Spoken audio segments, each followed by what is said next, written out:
Hi Year 11 and welcome to your first lesson from Chapter 8. This first exercise is on our categorical and numerical data. So this is something we spent a bit of time on last year. So I'm hoping we somewhat remember it or it starts to come back as we work through this exercise. So as a reminder, categorical data is information that is grouped into categories. So colours of cars or ice cream flavours. Another way I like to describe it is has no order or no specific order. So say you're counting, we go 1, 2, 3, 4, 5 and so on.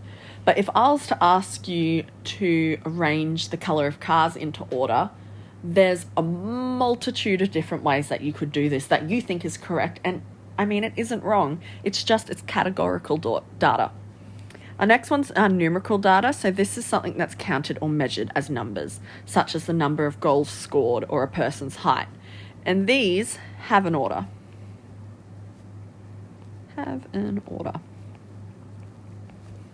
So we're going to have a look at this example. Classify each type of data as categorical or numerical. And when you're working through this exercise, you don't need to write the whole word. I'm happy for you to write C or N.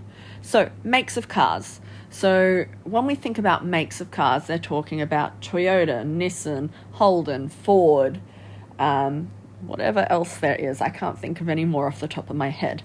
There's no real specific order on this, and it's dealing with categories. So this is going to be categorical.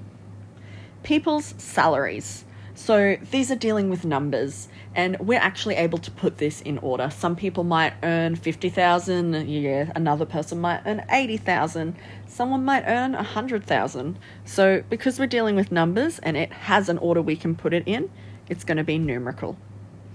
Weights of athletes. So again, we're dealing with numbers, it has an order, so it's going to be numerical. And favourite radio station, there's a whole heap of different options.